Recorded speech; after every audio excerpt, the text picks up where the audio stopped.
오늘도 우리 사는 이야기 찾아주셔서 감사합니다. 사연자분이 보내주신 이야기 시작해볼게요. 안녕하세요.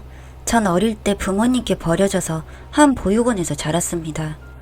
너무 어린 나이에 보육원으로 가게 돼서 제가 버려진 이유라든지 부모님의 얼굴이라든지 하다못해 살던 동네가 어딘지도 제 생일도 이름도 몰랐어요. 부모님이 없다는 게 무엇인지도 잘 모를 때부터 그걸 알게 될 때까지 저는 보육원에서 자랐고 이 세상에서 혼자 살아남아야 한다는 생각에 정말 이를 악물고 공부를 한 것 같아요. 그리고 저는 이름만 대면 다 아는 대학에 입학을 했고 대학생활 내내 장학금을 받으면서 과외 알바로 생활비를 벌면서 생활했습니다.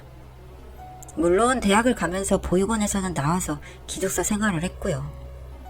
그래도 명절이나 그럴 때는 보육원으로 찾아가서 보육원 동생들과 맛있는 음식도 해먹고 재밌게 놀고 또 공부도 가르쳐주면서 그렇게 살았어요. 저에게는 어릴 때부터 친남매처럼 또 친구처럼 그렇게 함께 자란 여자 동생이 있었어요. 동생은 어릴 때부터 가수가 되는 게 꿈이었죠.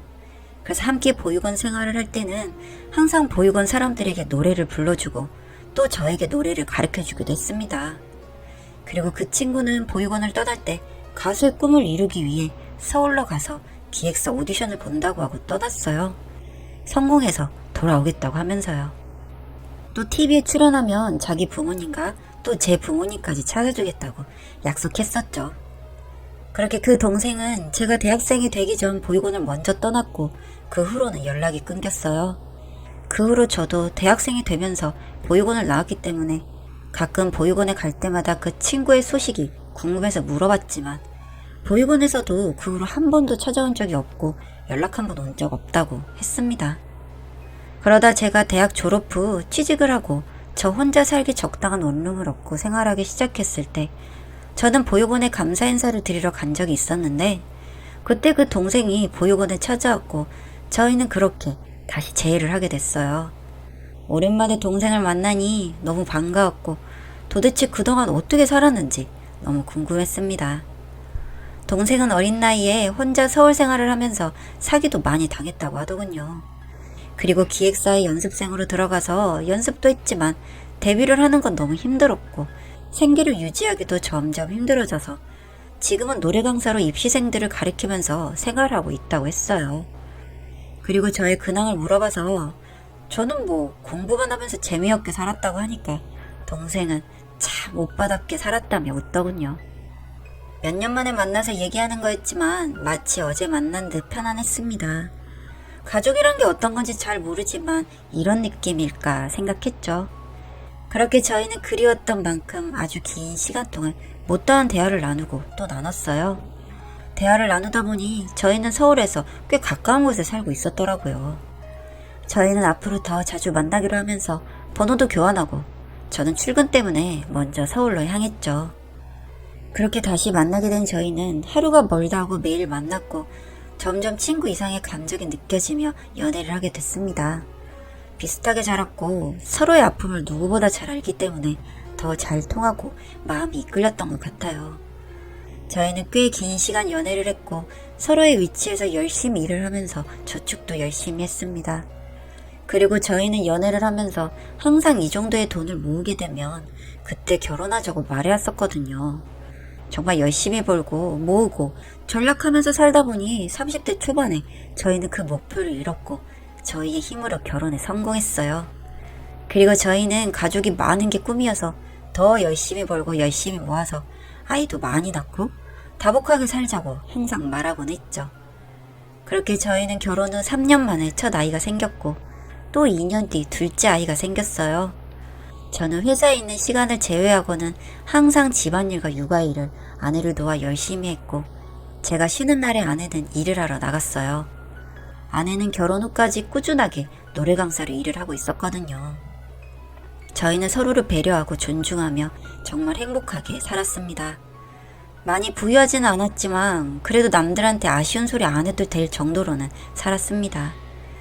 그런 저희 둘이 내심 자랑스럽기도 했고요. 명절이면 찾아갔던 보육원도 꼬박꼬박 찾아갔었습니다. 그러던 어느 날 두 아이를 재워놓고 육퇴를 한 후 오랜만에 아내와 함께 TV를 보며 간단하게 맥주를 한잔하고 있었어요. TV에서는 한 시골 마을을 소개하는 영상이 나왔어요. 저와 아내는 아직도 저런 마을이 있네 하면서 신기하게 보고 있었고, 계속 TV를 보는데 이상하게 저는 눈물이 나오더군요. 마음속에서 뭔가 꿈틀대면서 간지럽히는 기분이었습니다. 갑자기 TV를 보다 눈물을 흘리는 저를 보며 놀란 아내는 맥주 한 잔에 취한 거냐며 갑자기 왜 우냐고 물어봤고, 저는 제 감정을 얘기하면서 이번 주말에 저 마을에 한번 가보고 싶다고 했어요. 아내는 좀 이상하게 생각하는 것 같았지만 바로 제 말을 들어주더군요. 알겠다고 했고, 저는 핸드폰으로 TV에 나온 그곳을 찾아보고 주말 아이들과 아내와 함께 그 마을로 향했어요. 마을로 가는 데는 기분이 정말 이상한 겁니다. 내가 왜 이러나 싶을 정도로 정말 이상하기만 한 그런 기분. 벅차기도 하고 찡하기도 하고, 바쁘게 사느라 아내와 연애 때도 결혼하고 나서도 제대로 된 여행 한번 가본 적이 없어서 첫 여행이라는 생각에 조금 들뜨기도 했었던 것 같습니다. 저희가 간 그 마을은 서울에서 꽤 멀리 떨어진 아주 작은 시골 마을이었어요. 그래서 꽤 긴 시간을 달려갔고 마침내 그 마을에 도착했습니다. 저희는 차를 마을 입구에 세워두고 걷기 시작했죠. 그냥 사람들이 살고 있는 마을이라서 관광지도 구경할 것도 딱히 없었고 어디로 가야 할지도 몰랐지만 그냥 길을 따라서 걷기 시작했어요. 그렇게 또 한참을 걷다 보니 TV에서 보았던 마을 정자가 나오더군요. TV에서처럼 마을 정자에서는 할아버님들이 바둑을 두고 계셨고, 저희를 보더니 어떻게 왔냐고 물으셨죠. 저는 서울에서 왔다고 하면서 며칠 전에 TV에서 보고 한번 와보고 싶어서 왔다고 했고, 어른들은 이 마을 볼 것도 없고 늙은이들만 있는데 뭐 타러 서울서 여기까지 왔어? 라고 하시더군요. 그래도 마음 따뜻한 어르신들이 먼 길 왔는데 와서 좀 앉아서 쉬라고 하셨어요. 저희는 감사하다고 인사하며 정자로 다가가 어르신들 옆에 앉았고, 저희에게 말 거신 할아버님 말고 바둑을 두시던 다른 할아버님 한 분이 갑자기 영수 아니요? 라고 저를 보면서 말씀하셨습니다. 저는 영수가 아니고 김성철이라고 합니다. 라고 대답했죠. 하지만 그 할아버님은 아니긴 뭐가 아니요, 영수가 맞구만. 영수이 너 왜 이제 왔냐? 하고 호통을 치셨어요. 전 당황스러웠죠. 연세가 많으셔서 다른 사람과 착각하시는구나 싶어서요. 그렇게 넘어가나 했는데 갑자기 다른 어르신들도 저를 보더니 어메, 정말 영수네? 어렸을 때 얼굴이 그대로 있네 하며 웅성웅성 대기 시작한 겁니다. 그래서 이분들이 나이도 드시고 아무래도 뭔가 혼동이 있으신가 보다 하고 다시 한번 설명드렸어요. 어르신들, 저는 영수가 아니고요. 제 이름은 김성철이에요. 그 영수란 분이 누군지 모르지만 저와 많이 닮았나 보네요. 했습니다. 그랬더니 마을 어르신들이 이야기를 시작하셨는데 정말 충격적이었습니다. 마을에 한 부부가 있었는데 그 부부 사이에서 나온 아이가 영수였고, 영수의 엄마는 읍내 남자와 바람이 나서 집 하나 남겨두고 집의 모든 재산을 팔고 들고 그 남자와 야반도주를 했고, 한순간에 모든 재산을 날려버린 영수의 아빠는 매일 술만 마시다가 영수를 키우기가 힘들어 옆마을 보육원에 맡겼다고요. 그리고 몇 년 뒤 영수를 찾으러 갔지만 영수는 더 이상 보육원에 없었고, 보육원에서는 어디로 갔는지 확인해 줄 수 없다는 답변만 들었다고요. 그 후로 망연자실한 영수의 아빠는 술에 의지하며 지금까지 영수를 그리워하며 살고 있다는 겁니다. 그리고 며칠 전 영수의 생일이었고, 영수의 아빠는 매년 영수 생일에 혼자 생일상을 차려놓고 영수를 기다린다고요. 그러면서 제가 바로 그 영수라고 하셨고, 어릴 때 얼굴이 남아있어서 세월이 많이 흘렀지만 단번에 알아볼 수 있겠다고 하셨죠.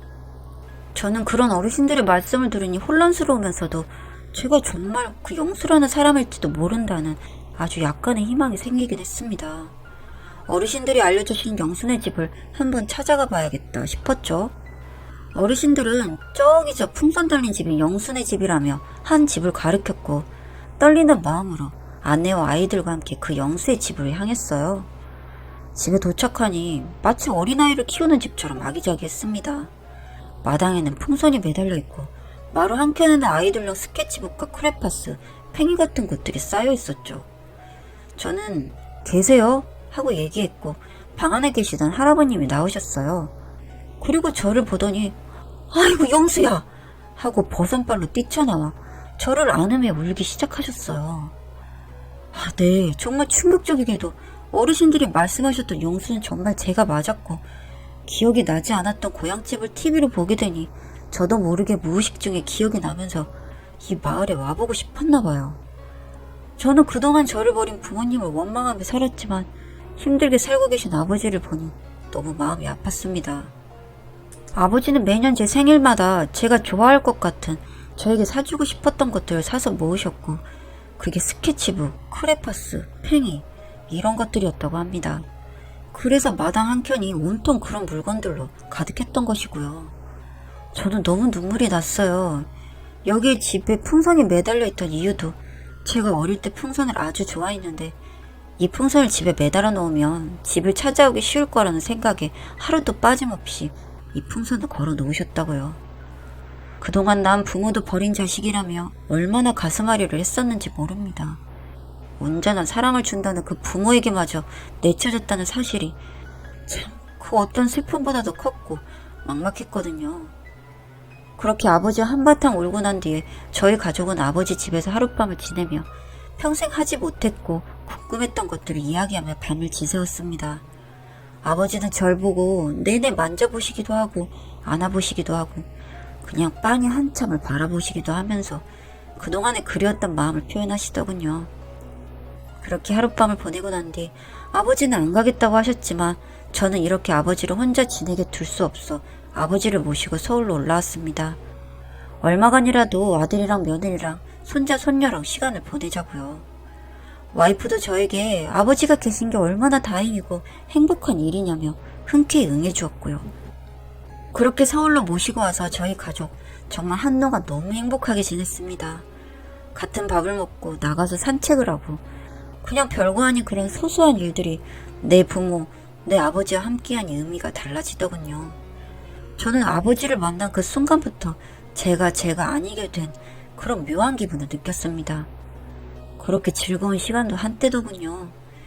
저를 그리워하며 하루하루 술로만 버티고 계셨던 아버지는 이미 간경화가 많이 진행된 상태였고 이것을 본인도 알고 계셨다고 합니다.